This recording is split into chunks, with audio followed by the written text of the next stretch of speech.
Dear students, ఈ వీడియోలో మనం N2 + 3H2 it gives rise to 2NH3 అనే ఈక్వేషన్కి కేపీ కేసీల మధ్య రిలేషన్ని ఏ విధంగా రాబట్టాలో నేర్చుకుందాం. ఈ క్వశ్చన్ చాలా చాలా ఇంపార్టెంట్.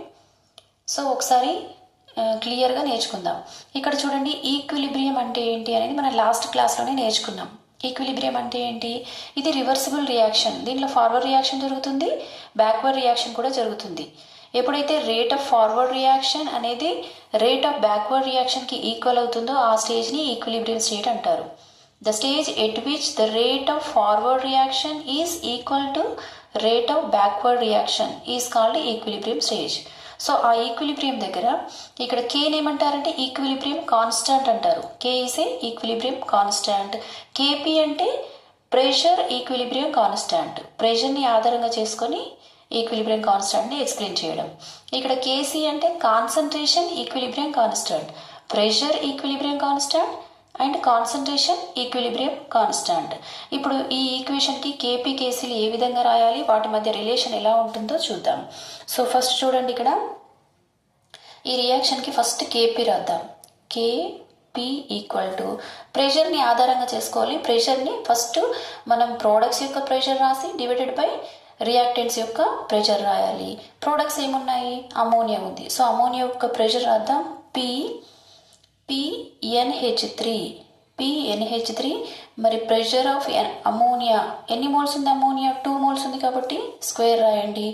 డివైడెడ్ బై అంటే ప్రోడక్ట్స్ యొక్క ప్రెషర్ రాసి డివైడెడ్ బై రియాక్టెంట్స్ యొక్క ప్రెషర్ రాయాలి. రియాక్టెంట్స్ ఏమున్నాయి? ఇక్కడ N2 ఉంది కాబట్టి PN2 ఇంటూ హైడ్రోజన్ యొక్క ప్రెషర్ PH2 ఎన్ని ఉన్నాయి? హైడ్రోజన్స్ ఎన్ని మోల్స్ ఉన్నాయి? 3 మోల్స్ ఉన్నాయి కాబట్టి క్యూబ్ రాయాలి.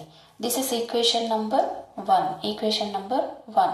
సో కేపీ అంటే ఏంటి? Pressure equilibrium constant. ఎలా రాసాము? ప్రోడక్ట్స్ యొక్క ప్రెషర్ని వేసి డివైడెడ్ బై రియాక్టెంట్ యొక్క ప్రెషర్ వేసాం. ప్రోడక్ట్ అమోనియా ఉంది కాబట్టి అమోనియా యొక్క ప్రెషర్ PNH3 2 మోల్స్ ఉంది కాబట్టి స్క్వేర్ వేసాం. Divided by reactants N2 PN2 pressure of N2 into H2 యొక్క ప్రెషర్ PH2 3 మోల్స్ ఉంది కాబట్టి క్యూబ్ పెట్టాం. This is equation number 1. And next చూడండి, కేసీ రాద్దాం. కేసీ అంటే కాన్సన్ట్రేషన్ ఈక్విలిబ్రియం కాన్స్టాంట్. ఏ విధంగా అయితే ఇక్కడ ప్రెషర్ తీసుకున్నామో ఇప్పుడు కాన్సన్ట్రేషన్ తీసుకోవాలి. ఫస్ట్ ప్రోడక్ట్ యొక్క కాన్సన్ట్రేషన్, మనం కాన్సన్ట్రేషన్ని స్క్వేర్ బ్రాకెట్లో ఇండికేట్ చేస్తాం. ఫస్ట్ ప్రోడక్ట్ ఏముంది? అమోనియా. అమోనియా యొక్క కాన్సన్ట్రేషన్ అంటే స్క్వేర్ బ్రాకెట్లో చూపెట్టాం. ఇదేంటి? అమోనియా యొక్క కాన్సన్ట్రేషన్ 2 మోల్స్ ఉంది కాబట్టి స్క్వేర్ డివైడెడ్ బై రియాక్టెంట్స్ ఏమున్నాయి? N2 concentration into H2 concentration. But H2 ఎన్ని మోల్స్ ఉన్నాయి? 3 మోల్స్ ఉన్నాయి కాబట్టి 3. This is equation number 2. So KC అంటే ఏంటి? Equilibrium constant. ఎలా రాసాము? ప్రోడక్ట్ యొక్క కాన్సన్ట్రేషన్ డివైడెడ్ బై రియాక్టెంట్ యొక్క కాన్సన్ట్రేషన్. సో ప్రోడక్ట్ ఏముంది? అమోనియా ఉంది. 2 మోల్స్ ఉంది కాబట్టి అమోనియా కాన్సన్ట్రేషన్ స్క్వేర్ వేసాం. అండ్ రియాక్టెంట్స్ ఏమున్నాయి? N2 concentration, H2 concentration 3 moles ఉంది కాబట్టి క్యూబ్ వేసాం. ఈ విధంగా కేపీ కేసీలు రాసాం. మరి మనకు ఐడియల్ గ్యాస్ ఈక్వేషన్ తెలుసు. Ideal gas equation PV equal to NRT. Ideal gas equation PV equal to NRT. ఇప్పుడు P ఈక్వల్ టు Vని ఇటువైపు తీసుకురండి. అప్పుడు ఏమవుతుంది? ఇంటూ కాస్త ఇటువైపు వస్తే బై అవుతుంది. అప్పుడు N బై V RT అవుతుంది. P equal to N/V RT అవుతుంది. సో ఇప్పుడు P ఈక్వల్ టు N/V అంటే కాన్సన్ట్రేషన్ని మనం Cతో ఇండికేట్ చేస్తాం. సో N/V అంటే ఏంటి? ఇక్కడ N/V ఈక్వల్ టు ఏంటి? C concentration. అప్పుడు P ఈక్వల్ టు ఏమవుతుంది? CRT అవుతుంది. P ఈక్వల్ టు CRT అవుతుంది. ఇప్పుడు P అంటే ఏంటి? ప్రెషర్ ఆఫ్ అమోనియా ట్రై చేద్దాం, రాద్దాం. Pressure of ammonia equal to C అంటే ఏంటి? కాన్సన్ట్రేషన్. ఇక్కడ ప్రెషర్ అమోనియా తీసుకుంటున్నాం కాబట్టి ఇక్కడ కాన్సన్ట్రేషన్ కూడా తీసుకోవాలి, అమోనియా కాన్సన్ట్రేషన్ తీసుకోవాలి. ఇంకా సేమ్ RT రాసేద్దాం. అదేవిధంగా ప్రెషర్ ఆఫ్ N2 ట్రై చేద్దాం. ప్రెషర్ ఆఫ్ N2 అంటే ఇక్కడ CRT. C అంటే కాన్సన్ట్రేషన్. దేని యొక్క కాన్సన్ట్రేషన్ తీసుకోవాలి? నైట్రోజన్ యొక్క కాన్సన్ట్రేషన్ తీసుకోవాలి. N2 RT. అదేవిధంగా H2 యొక్క కాన్సన్ట్రేషన్ తీసుకోవాలి. H2 concentration into RT. ఇప్పుడు PNH3 Pn2 అండ్ pH2 ఈ 3 వాల్యూస్ని మనం ఈ P = CRT నుంచి రాసాం. రాసిన తర్వాత ఇక్కడ చూడండి equation number 1 PnH3 pH2 Pn2 ఉన్నాయి కదా, దీంట్లో ఈ వాల్యూస్ని సబ్స్టిట్యూట్ చేద్దాం. సో ఇప్పుడు ఫస్ట్ KP ఏముంది ఇక్కడ PnH3 స్క్వేర్ ఉంది. మరి PnH3 అంటే ఏం రాసాం ఇక్కడ? PnH3 అంటే NH3 కాన్సన్ట్రేషన్ RT. మరి అక్కడ స్క్వేర్ ఉన్నప్పుడు ఇక్కడ కూడా స్క్వేర్ పెట్టాలి. NH3కి కాన్సన్ట్రేషన్కి స్క్వేర్, RTకి కూడా స్క్వేర్ పెట్టాలి. డివైడెడ్ బై ఈక్వేషన్ 1లో ఇప్పుడు ఇది రాసేసాం. నెక్స్ట్ ఏముంది? ప్రెషర్ ఆఫ్ N2 ఉంది. మరి ఇక్కడ ప్రెషర్ ఆఫ్ N2కి ఏముంది? N2 concentration into RT. So ఇక్కడ N2 concentration into RT into next ఏముంది చూడండి, ప్రెషర్ ఆఫ్ H2 ఉంది, క్యూబ్ ఉంది. ప్రెషర్ ఆఫ్ H2కి ఏముంది? ప్రెషర్ ఆఫ్ H2 అంటే H2 concentration into RT. But ఇక్కడ ఏముంది? క్యూబ్ ఉంది. క్యూబ్ అంటే ఇక్కడ కూడా మనం ఏం తీసుకోవాలి? క్యూబ్ తీసుకోవాలి. H2 కాన్సన్ట్రేషన్ క్యూబ్ తీసుకోవాలి. అదేవిధంగా RTకి కూడా క్యూబ్ తీసుకోవాలి. ఇప్పుడు దీన్ని ఏమైనా సింప్లిఫై చేయడానికి ట్రై చేద్దాం. సో ఫస్ట్ ఏముంది ఇక్కడ? NH3 concentration square divided by ఇక్కడ N2 ఉంది కాన్సన్ట్రేషన్, ఇక్కడ H2 కాన్సన్ట్రేషన్ క్యూబ్ ఉంది. అదేవిధంగా ఇక్కడ ఏముంది చూడండి, ఇక్కడ RT స్క్వేర్ ఉంది అండ్ నెక్స్ట్ ఇక్కడ RT క్యూబ్ ఉంది. అంటే మొత్తం ఏమవుతుంది? RT పవర్ 4 అవుతుంది. ఇప్పుడు ఇది చూడండి, NH3 స్క్వేర్ ఉంది, concentration of NH3 square, concentration of N2, concentration of H2 cube ఉంది. మరి సేమ్ ఇక్కడ చూడండి, KC NH3, KC ఏముంది? NH3, KC NH3 square by N2 concentration into H2 concentration cube. అంటే ఈ మొత్తానికి బదులు మనం ఏం రాయొచ్చు అక్కడ? KC. సో ఇక్కడ NH3 concentration square, N2 H2 క్యూబ్కి బదులు మనం ఏం రాయొచ్చు ఇక్కడ? KC రాయొచ్చు, KC. అదేవిధంగా ఇక్కడ RT స్క్వేర్ ఉంది, RT పవర్ 4 ఉంది. 2 1s 2 2s అంటే బై RT పవర్ 2 వస్తుంది. 1 బై RT పవర్ 2 వస్తుంది. అంటే దాన్ని పైకి తీసుకెళ్తే మనకి ఏమవుతుంది?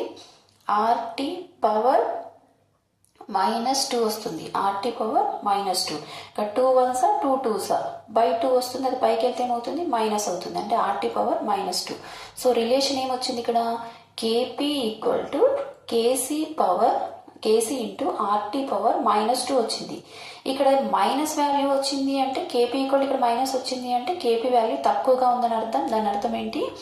KP is less then KC కంటే కూడా KP వాల్యూ తక్కువగా ఉంది. ఎందుకంటే ఇక్కడ మైనస్ నెగిటివ్ వాల్యూ వచ్చింది కాబట్టి KP is less then KC. ఇప్పుడు దీన్ని మనం ఇంకో విధంగా కూడా రాబట్టడానికి ట్రై చేద్దాం. ఫస్ట్ మనకి KP KC మధ్య రిలేషన్ చాలా చాలా ఇంపార్టెంట్. ఇది KP KC into RT power delta N. This is very very important equation. So what is the relation between the KP and KC? KP KC into RT power delta N. ఇక్కడ delta N అంటే ఇక్కడ చూడండి, delta N అంటే number of moles of gaseous products minus number of moles of gaseous reactants. Number of moles of gaseous products minus number of moles of gaseous reactants. ఇక్కడ మనకి equation ఏమి ఇచ్చారు? N2 + 3H2 gives rise to 2NH3. ఇక్కడ products gaseous products తీసుకోండి. Ammonia గ్యాసే కదా, మరి ఎన్ని మోల్స్ ఉంది? ఇది 2 మోల్స్ ఉంది. Number of moles of gaseous products ఎంత ఉంది? 2 ఉంది. కాబట్టి 2 మైనస్ ఇక్కడ రియాక్టెంట్స్ ఎన్ని ఉన్నాయి? ఇది గ్యాసే, ఇక్కడ కూడా గ్యాసే. కాబట్టి ఇది 1 మోల్ ఉంది, ఇక్కడ 3 మోల్స్ ఉన్నాయి. 1 + 3 ఎన్ని మోల్స్ ఉన్నాయి? 4 మోల్స్ ఉన్నాయి. So number of moles of gaseous products minus number of moles of gaseous reactants. ఇక్కడ ప్రోడక్ట్స్ గ్యాసియస్ ఓన్లీ గ్యాసెస్నే తీసుకోవాలి. గ్యాసియస్ ప్రోడక్ట్స్ ఎన్ని మోల్స్ ఉన్నాయి? 2 మోల్స్. మరి గ్యాసియస్ రియాక్టెంట్స్ ఎన్ని మోల్స్ ఉన్నాయి? 1 + 3. కాబట్టి ఎన్ని ఉన్నాయి మొత్తం? 4 మోల్స్. కాబట్టి 2 - 4 = ఎంత వస్తుంది? -2 వస్తుంది. మరి KP KC రిలేషన్ ఏంటి? KP KC into RT power delta N. ఇప్పుడు డెల్టా N కనుక్కున్నాం. డెల్టా N ఎంత వచ్చింది? K P equal to K C into R T power -2. Delta N ఎంత వచ్చింది? -2 వచ్చింది కాబట్టి -2.